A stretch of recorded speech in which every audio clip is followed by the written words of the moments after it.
o lo que es arboricultura urbana. Y escuchar. Yo por lo menos soy un admirador de él porque creo que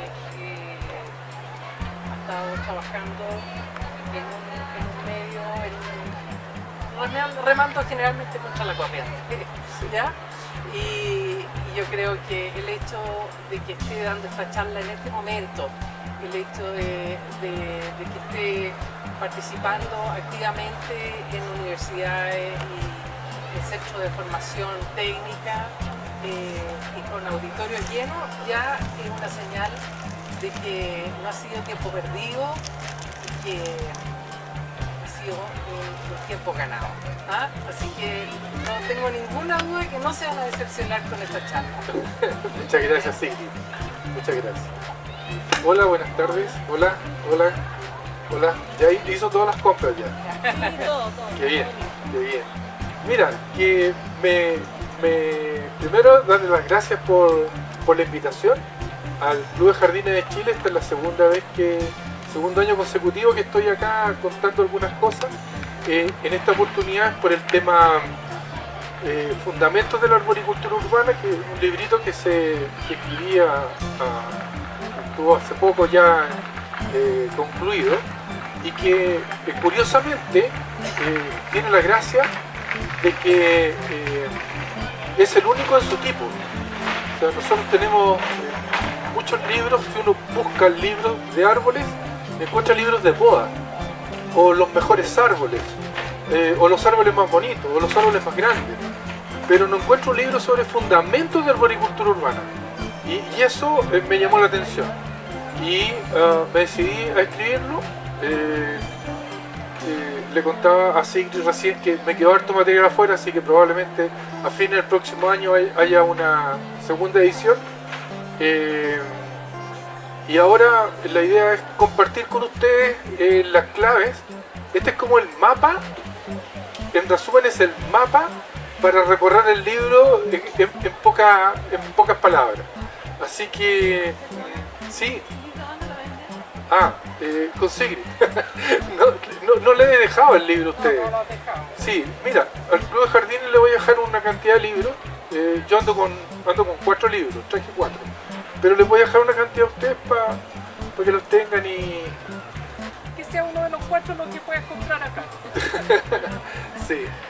Así que vamos con el tema. Primero vamos a ver algo de contenido. Adelante, asiento por favor. Vamos a ver algo de contenidos que tienen que ver con la evolución humana. Y no funciona. Pero yo tengo uno.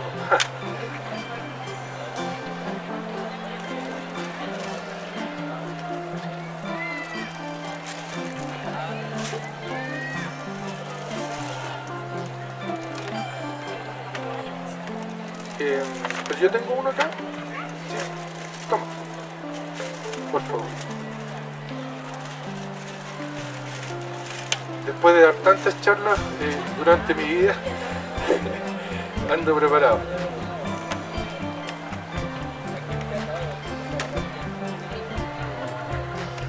¿Va?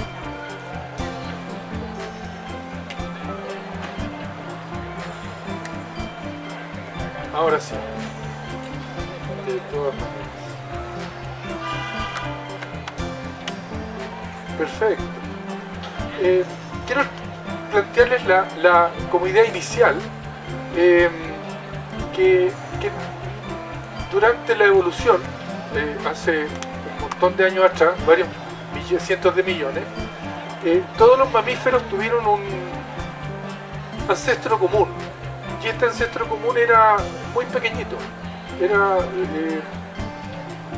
como del tamaño de una ardilla, y es porque en esa época predominaban especies que eran muy depredadoras, eran los dinosaurios, y si eran los mamíferos un poquito más grandes era muy fácil comérselo.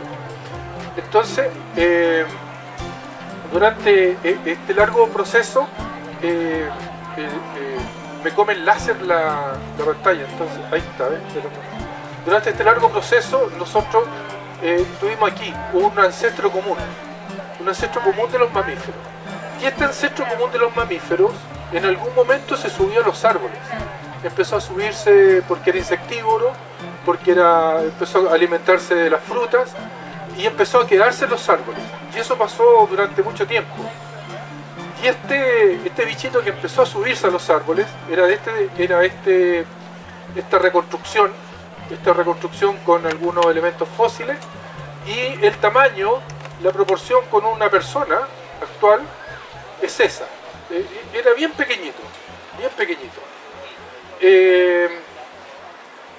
Y este ancestro común que originó los mamíferos, en algún momento se dio la extinción de los dinosaurios hace 65 millones de años, y a partir de ahí una rama de estos mamíferos, como les contaba, empezó a subirse a los árboles, y de ahí aparecieron los primates.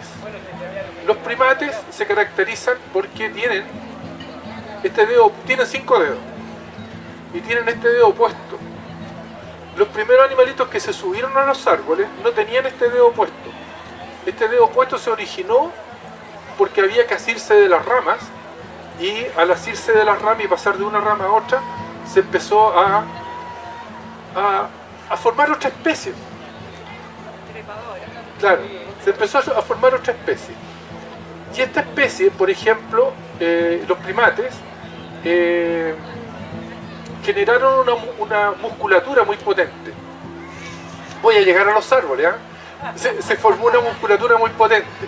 Y esta musculatura potente, por ejemplo, nos permite caminar en 2 patas. Nosotros entre la última costilla y la cadera no tenemos nada. Tenemos solamente la columna vertebral. Y si no tuviéramos esta musculatura tan fuerte, no podríamos caminar en dos piernas nosotros. Y así hubieron otras características que ya no fueron solamente físicas, sino que fueron características como, por ejemplo, que nosotros, a diferencia de muchos otros animales, nosotros podemos distinguir 16 tonos de verde. Los perros ven en blanco y negro, por ejemplo. Nosotros distinguimos 16 tonos de verde. Y cuando los dinosaurios se extinguieron y nosotros los primates lograron desarrollarse y diversificarse, quedó este registro fósil. Este es la cabeza de la ardillita que yo les digo. Los primeros que subieron a los árboles. Su cerebro era del porte de una nuez. Y cuando se bajaron de los árboles 60 millones de años después, el cerebro de los primates era del porte de una naranja. O sea, no solamente se desarrolló el dedo, esta musculatura, sino que también hubo un efecto en nuestra forma, en la forma de nuestro sistema nervioso. Y hubieron otros efectos más. ¿Qué quiero decir con esto? Que durante 60 millones de años los árboles nos formaron. Los árboles nos acogieron, nos alimentaron, nos protegieron, fueron nuestra casa, fueron nuestro hogar. Y solamente hace 5 millones de años nosotros nos bajamos de los árboles. Y solamente hace 20 millones de años, solamente hace 200.000 años somos como somos hoy día. 200.000 años, hace muy poco. Entonces, esta relación que existe entre el hombre y el árbol es tremendamente importante, porque lo vamos a ver más adelante en ciertos efectos que todavía tienen los árboles sobre nosotros. Otro elemento que desapareció con el tiempo fue la colita. Nosotros tenemos el coxis. De ahí nacía la colita de la ardilla, digamos, en esta idea del tiempo. Otro elemento es que nuestras piernas, las piernas eran más alargadas que los brazos. Hoy día tenemos iguales proporciones. Y los brazos de algunos primates son mucho más largos que las piernas. Entonces hay muchos elementos que uno puede ir mirando y muchas características que uno puede encontrar en el ser humano, pero que provienen de que comparado con hace 60 millones de años, nos da cuenta de que el árbol, en definitiva, nos formó. Lo que somos hoy día se hizo en el árbol. Y después, cuando ya empezamos a caminar, cambió nuestra dieta, etcétera, etcétera, y nuestro cerebro creció más. Pero pero creció sobre aquello que se formó en el árbol, no creció sobre la nada. O sea, somos muy inteligentes. Somos muy inteligentes. La característica de este Homo, que eran tres razas de Homo, y queda una sola que somos nosotros, los Homo sapiens. Y hace 20.000 años más o menos, y esto es importante destacar, el planeta estaba en medio de una glaciación, hace 20.000 años. O sea, este Homo sapiens, ¿qué es lo que hacía? Aquí en el mar Cantábrico se metía en las cavernas. De ahí sale el tema del hombre de las cavernas. ¿Por qué? Porque en la zona media de Europa el hielo llegaba hasta Marsella más o menos, para que ustedes se formen una idea. En Nueva York estaba cubierto de hielo. Entonces había un mundo distinto donde toda esta zona, que hoy día es desierto, en ese tiempo era un vergel. Era una zona de bosques templados. Hoy día nosotros, Israel, Egipto, Turquía, lo vemos y un desierto. Y es porque los hielos se empezaron a retirar y se empezó a aridizar toda esa zona.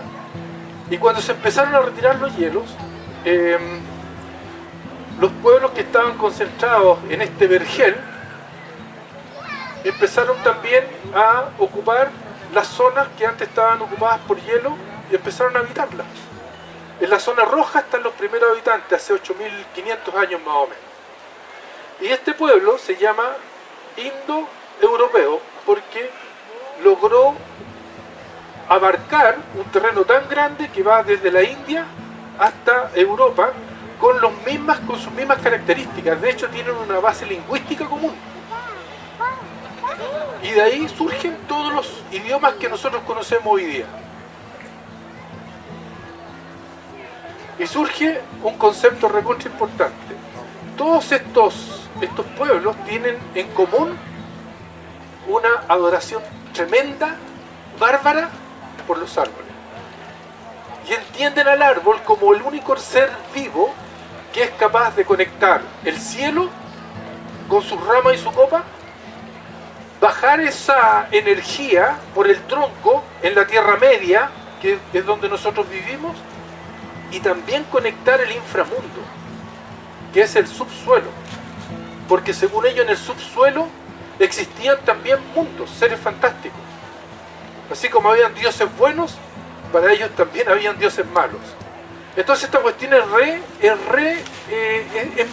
muy interesante de ver cómo con el tiempo nosotros le hemos dado un tremendo valor al árbol. Es tanto así que, por ejemplo, los celtas pensaban que el fresno era el árbol cósmico de los celtas. Y ellos pensaban que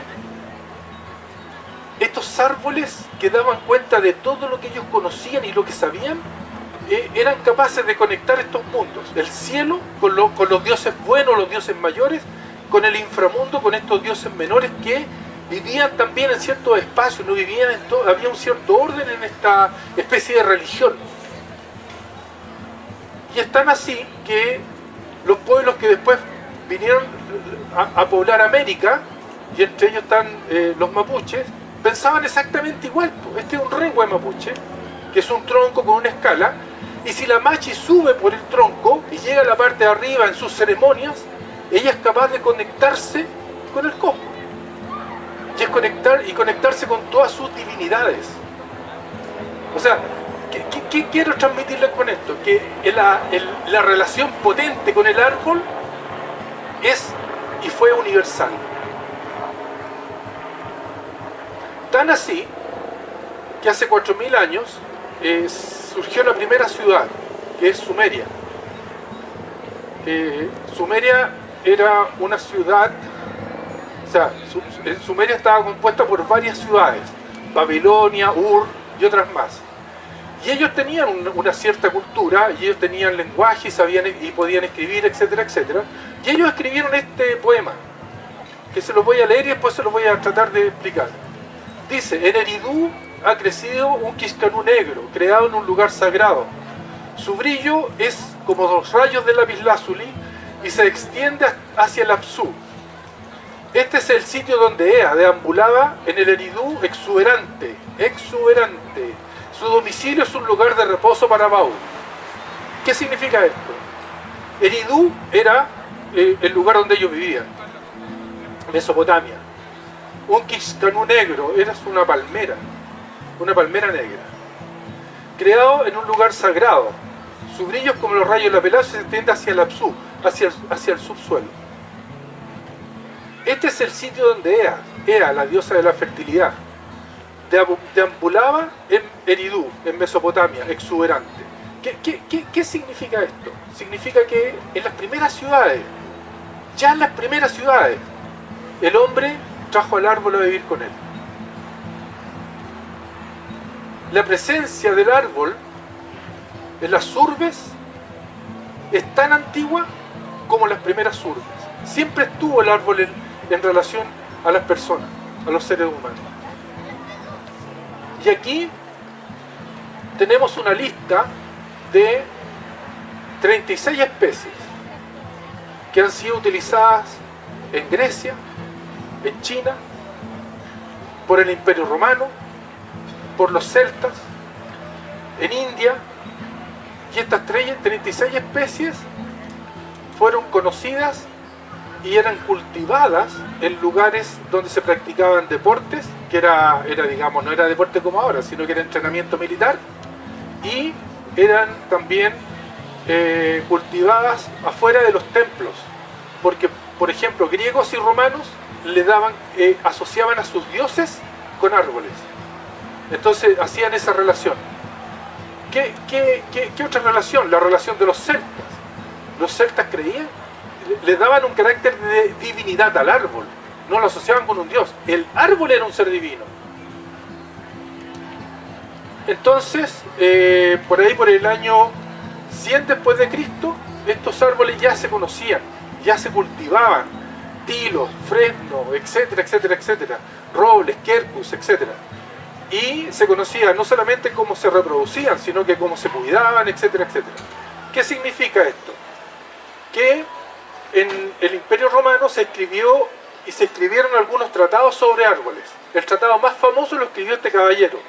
Este señor lo llamaban Columela, y se llama Lucio Junio Moderato Columela, y él es el príncipe de los escritores de agricultura. Ahí dice, el príncipe de los escritores de agricultura. Esto está fuera de una universidad en Italia. Esto es absolutamente cierto. Entonces, ¿qué es lo que ocurrió? Lo que ocurre es que este caballero escribió estos libros que se llaman De Arboribus, y se le da un carácter universal, como que hubiera escrito sobre todos los libros. Él escribió sobre árboles agrícolas, sobre fruticultura. Eso es lo que escribió él. Y poda agrícola, poda de árboles frutales. Él nunca puso en ninguna página de sus libros los árboles urbanos. Y había conocimiento sobre árboles urbanos. O sea, el tratado de los árboles urbanos nunca fue escrito en la antigüedad. No se escribió. Y pasó el tiempo, pasó el conocimiento, y nunca se escribieron. Esta es la Vía Apia, es el camino que conectaba a todas las ciudades romanas. Y ustedes miran acá y está rodeado por pino piñonero. El pino piñonero es un árbol que crece de forma natural en las colinas donde se fundó Roma. Era un árbol nativo allá. Entonces,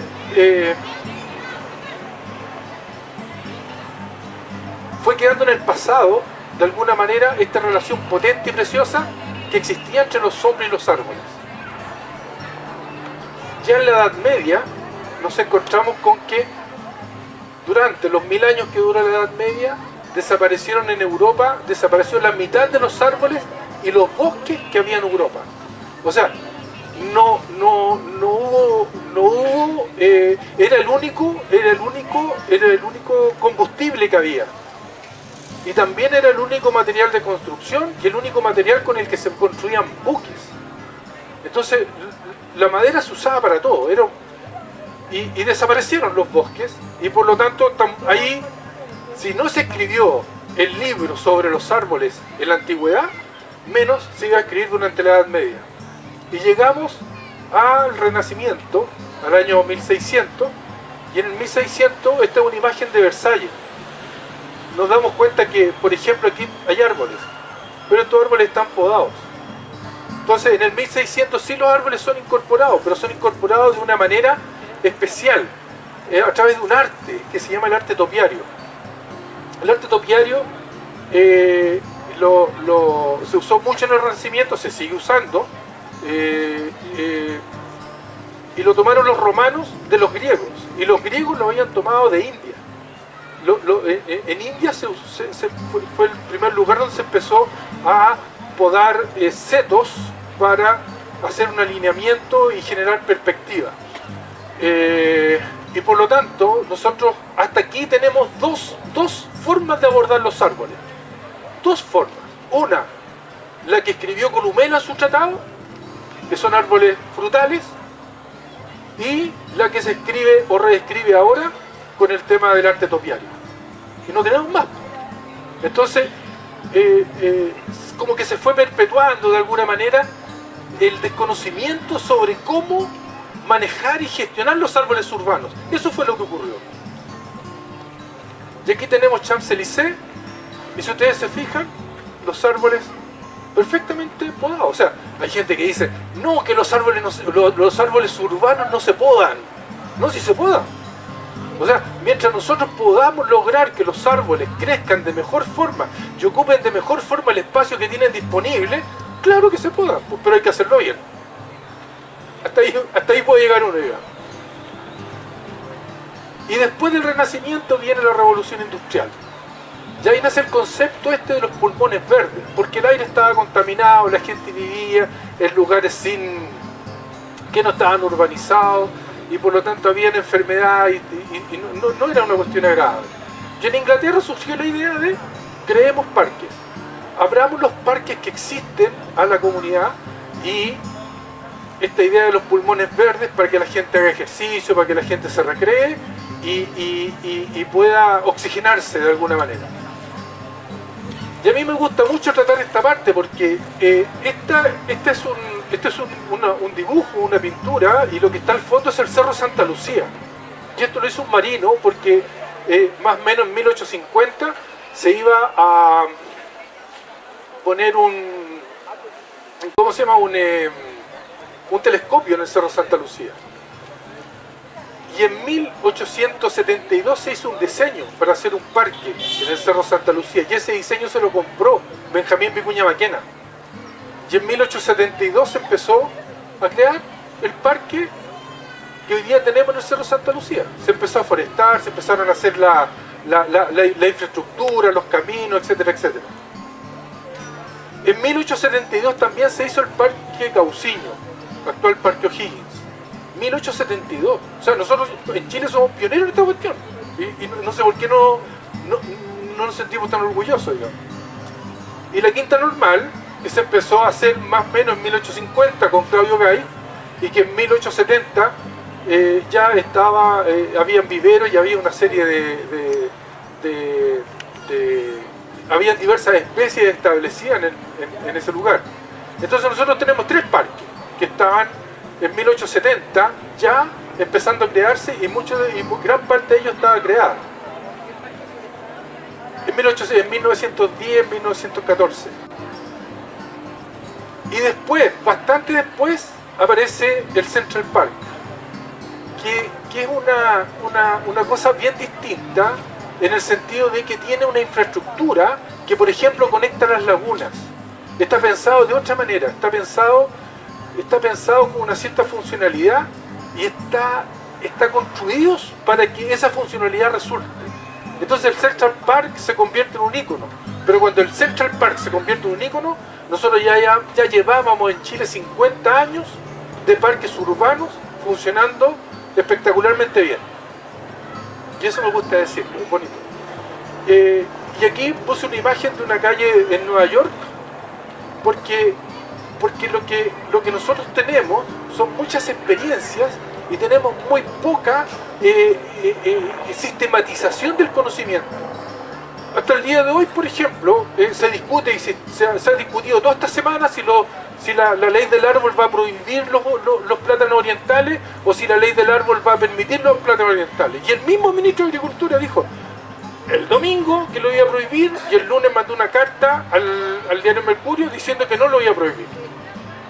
Entonces, ese tipo de situación, eso demuestra, digamos, que sobre árboles urbanos sabemos muy poco.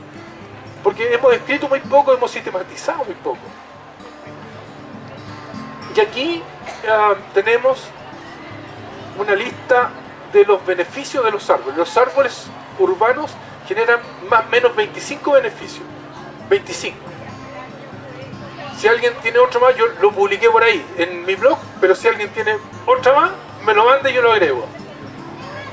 Y los principales beneficios son ambientales. Está la producción de oxígeno, la captura de CO2, la regulación de la temperatura, la infiltración del agua, la regulación del ¿cómo se llama?, el clima local, etcétera, etcétera, etcétera. Pero también tiene beneficios sociales. Y uno dice, ¿cómo el árbol puede tener bien? Sí, mire, hay estudios que dicen que los árboles, los barrios que tienen árboles, en los barrios que tienen árboles la gente es más tranquila, menos violenta que en aquellos barrios donde no hay árboles. Comparado a los mismos barrios, no este barrio con este otro, no, en la misma comuna. En la misma comuna, los barrios que tienen árboles, la gente es más sociable, se reúne más. En las mismas comunas, en los barrios donde hay árboles, la gente tiene menos estrés. Entonces hay algo que el árbol hace, que no sabemos qué hace, pero lo hace. Y calma, el árbol recupera. Fíjese que hay una referencia sobre el psicoanálisis. Carl Jung, cada vez que trataba a un paciente, le pedía que durmiera un rato. Y cuando despertaba el paciente le pedía que dibujara, porque él eso hacía, dibujar. Y cada vez que el paciente despertaba después de una sesión, le pedía que dibujara algo y casi siempre, el 90% de las veces, dibujaba un árbol.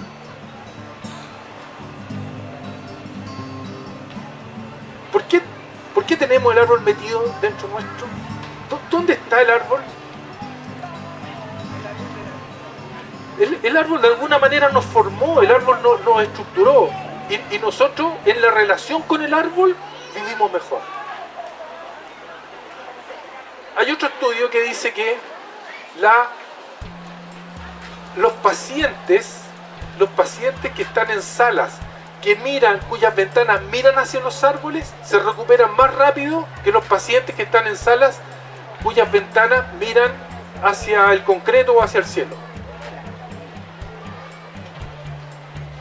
Entonces esta relación de 60 millones de años nos marcó. Y nos marcó a tal punto que hoy día nosotros, y siempre, cada vez que se construyó una ciudad, metimos el árbol dentro de la ciudad. El problema es que tenemos que convivir con los árboles. Y tenemos que saber tratarlos. Y tenemos que tratarlos de tal manera que ellos efectivamente generen todos los beneficios que son capaces de generar. Ese es el punto central. Por eso este tema de ver, bueno, pero ¿de dónde viene este misterio del árbol con nosotros? ¿Por qué nos calma el árbol? ¿Por qué no nos sentimos más tranquilos? Y no somos violentos, porque cuando vivimos arriba del árbol no fuimos violentos nunca. Un amigo me decía, yo conversaba con él y hablábamos de la memoria, pero eso ¿dónde está? ¿Está en los genes? ¿Está en nuestros genes? Y él me decía, cuidado, la mariposa que genera el gusano de seda siempre pone sus huevos en la morera, y el gusano de seda se alimenta de la morera y no se alimenta de ningún otro árbol. Entonces la mariposa, ¿cómo identifica dónde tiene que poner sus huevos? En su memoria celular, porque es un insecto. En su memoria celular. De alguna manera en nuestra memoria celular está el árbol. Nos admiramos frente a un árbol grandioso, frente a un árbol gigante, nos admiramos.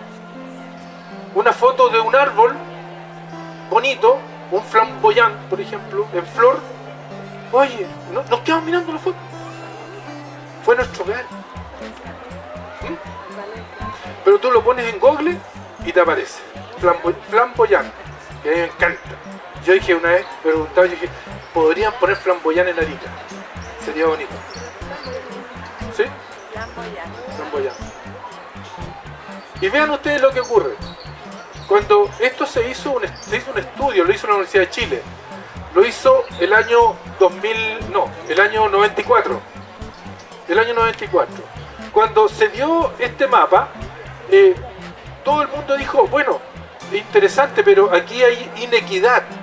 Aquí le están dando árboles a esta zona, ya a esta zona no le dan árboles. Entonces los gobiernos se pusieron a producir árboles para darle árboles a las zonas que no tienen. Y yo tengo otra interpretación. Fíjense que en esta zona hay urbanizaciones que fueron financiadas con subsidios del Ministerio de la Vivienda. Y los subsidios del Ministerio de la Vivienda piden optimizar los terrenos para construir vivienda.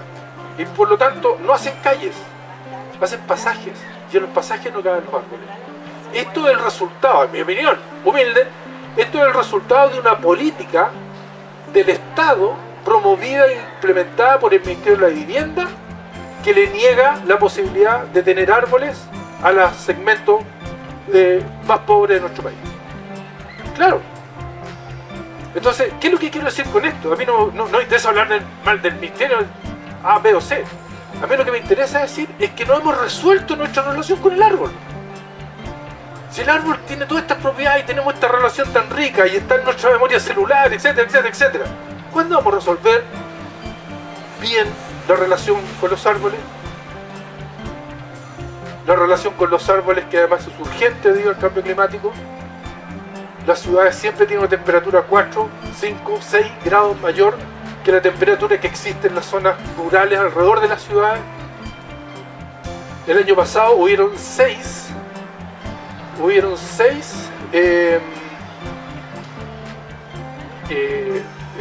oportunidades en las cuales se elevó la temperatura más del promedio en Santiago, en la región metropolitana. Esos son 6 olas de calor que hubieron. Y eso no es parte del clima de la región metropolitana. Están apareciendo en la región metropolitana olas de calor. Y en los árboles regula la temperatura. ¿Y en qué está la política? ¿Qué es lo que estamos haciendo? Lo que estamos haciendo, efectivamente, estamos teniendo terror por los árboles, porque los árboles se caen. Porque hay una nevazón, se caen 400 árboles y Las Condes está 2 semanas sin electricidad. Tenemos un problema porque los ciudadanos se están movilizando por defender los árboles. Y esto sale en el Mercurio histórico, primera vez que salía algo así. El ministro de Agricultura dice el 28 de julio, el día del árbol, recién pasado, que él iba a enviar al Congreso una ley del árbol, y la semana pasada dice que lo iba a enviar a fines de este mes. Y la gente se junta a plantar árboles, pero los árboles que se plantan son árboles de mala calidad. Un árbol de calidad definido internacionalmente tiene más de 2 metros, tiene una copa formada, se sostiene solo y tiene un diámetro en la base de 5 centímetros. Y los árboles que plantamos todos y que se les regala a todo el mundo no tienen esas características, ni mucho menos. Entonces ese tema también debiera ir en la ley del árbol. Pero en eso es lo que estamos. O sea, no hemos resuelto la relación con el árbol, no la hemos resuelto, no somos capaces de resolver la relación con el árbol. Impresionante. Y el árbol, de alguna manera, tiene un ciclo, pasa de vivero al sitio donde va a ser establecido, es un árbol juvenil, después se convierte en un árbol adulto, en un árbol senescente y luego reemplazado. Los árboles senescentes, ¿cuáles son ellos? Por ejemplo, en la plaza de Putaendo hay un árbol, un pimiento, gigantesco. Cuando la expedición libertadora cruzó los Andes, la segunda vez, cuando cruzó los Andes, San Martín amarró ahí su caballo. Y debajo de ese pimiento se hizo la primera reunión de la expedición libertadora. Por lo tanto, ese pimiento es un árbol histórico. Y ese pimiento ya era grande cuando San Martín amarró el caballo. O sea, tiene más de 300 años. Ese es un árbol histórico. Ese es un árbol anciano. Ted Green, que en Inglaterra Ted Green ha estudiado mucho los árboles, él le llama los árboles veteranos. Y resulta que nosotros estamos anclados aquí, cortándole ramas como locos a los árboles adultos. Y no estamos acá, en los árboles juveniles, y menos acá, produciendo árboles de buena calidad en vivero. Te lo digo al revés, si produjéramos buenos árboles de calidad en vivero, y esos árboles, después de establecerlos en calles, en parques, los podáramos y le diéramos forma, no tendríamos que podar ni mutilar los árboles adultos. Los árboles adultos requerirían algunos retoques, obviamente, pero no sería necesario meterles mano intensamente como se está haciendo hoy día. Por lo tanto, ahí hay otro indicio de que no estamos atinando con esto. De alguna manera no estamos dando cuenta de lo que realmente hay que hacer, y lo que hay que hacer no lo hacemos, y lo que hacemos lo hacemos mal. ¿Sí?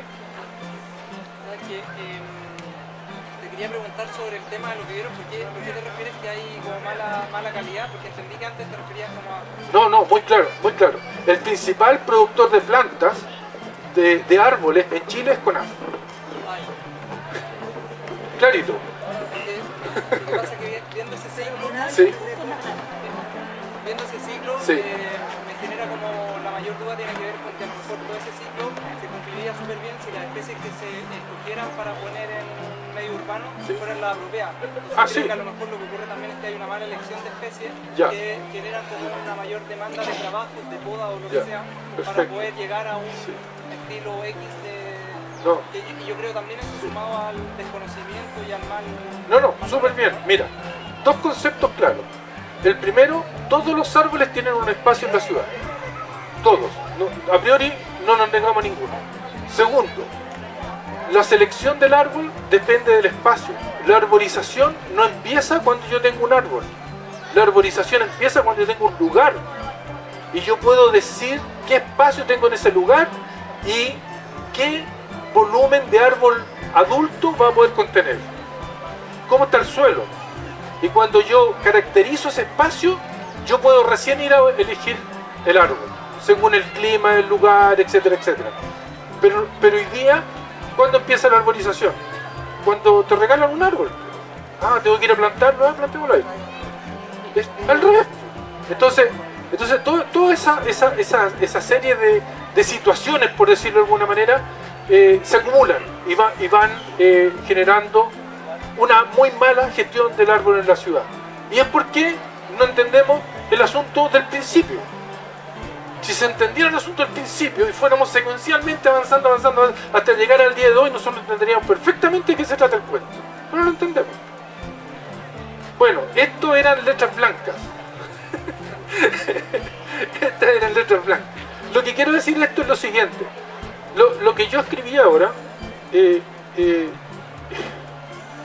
se llama Fundamentos de la Arboricultura Urbana. Un pequeño libro de 220 páginas. Se me quedó mucho material afuera, pero en la próxima edición va a ir. Y este libro, yo le puse aquí abajo Arboribus Urbanae 2018, después de Cristo. Este libro es el tratado que Columela no escribió. Este libro es el primer tratado de fundamentos sobre el arbolado urbano que existe en el mundo. Usted pone arbolado urbano en alemán, no sale. Usted pone fundamentos de la arboricultura urbana en inglés, no sale. Porque no existe, nadie lo ha escrito. Bueno, yo lo escribí. Así que ustedes están siendo testigos de una situación muy especial, que es justamente el poder haber revisado un poco este mapa de por dónde va el libro, los contenidos que tiene, y también un poco compartir los conocimientos para darle el sentido que realmente merecen nuestros arbolitos. Yo estoy enamorado de los árboles. Cada vez que puedo hago lo siguiente, digo, vivan los árboles. Entonces esa es una forma, digamos, de yo mismo incentivarme. Y con esto terminamos la presentación. Así que nada. Por favor, el nombre del libro, ¿lo puede repetir? El libro de... Fundamentos de la arboricultura urbana. Ese es mi nombre, Santiago del Pozo. Santiago del Pozo. Y me quedo quieto porque me están tomando fotos. ¿Y dónde podemos encontrar tu libro? Le voy a dejar una cantidad al club para que el club tenga unos 20, no sé, una cantidad de libros y puedan referirse al Club de Jardines y poder adquirir. Claro, eso. ¿Qué me vaya a regalar, Claudia?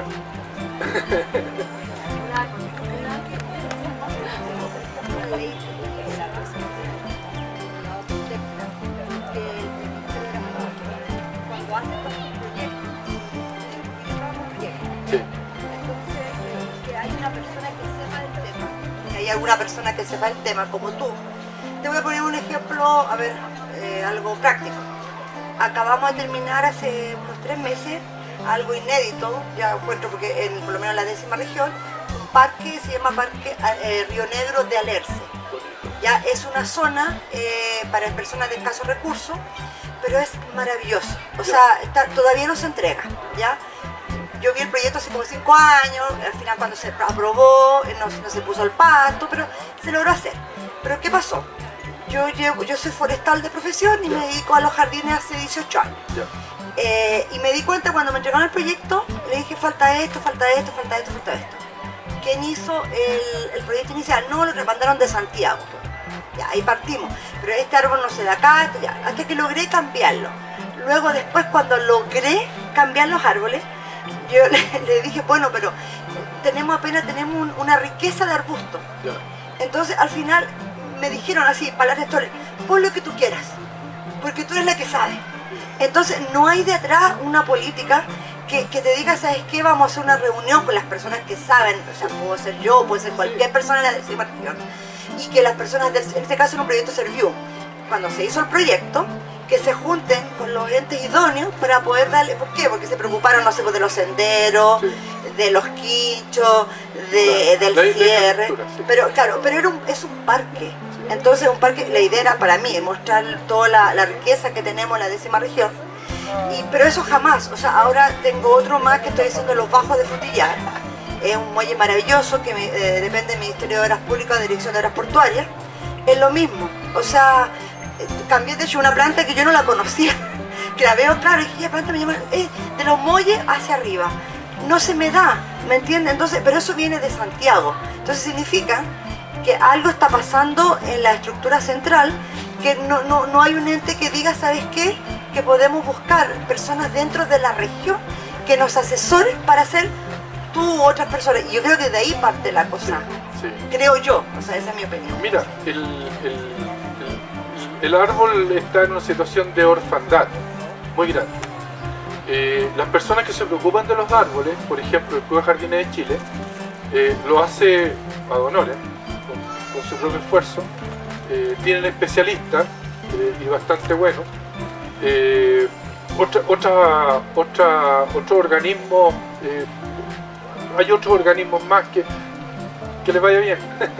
Hay otros organismos más, pero en definitiva lo que cuentas tú pasa con obras públicas, pasa con transporte. Por ejemplo, transporte hizo un corredor del Transantiago en Maipú, sacaron todos los árboles, cortaron 800 árboles, hicieron unos veredones de 8 metros de ancho, pusieron el tendido eléctrico y después picaron justo debajo del tendido eléctrico para poner los árboles.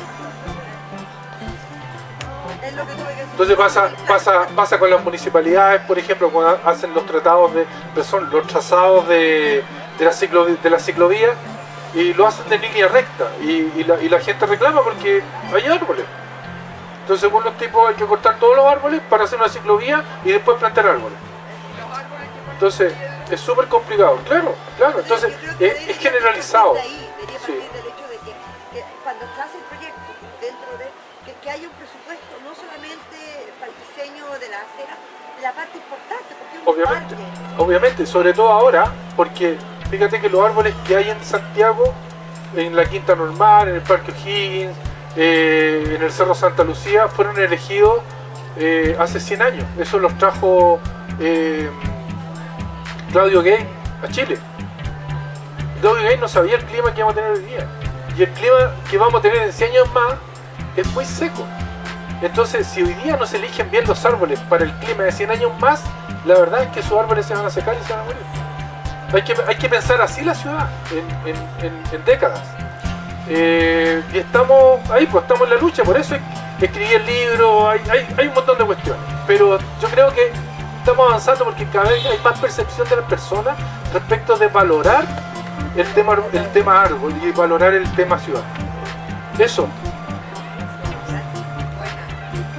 Muchas gracias. Aplaudan de nuevo. ¿No?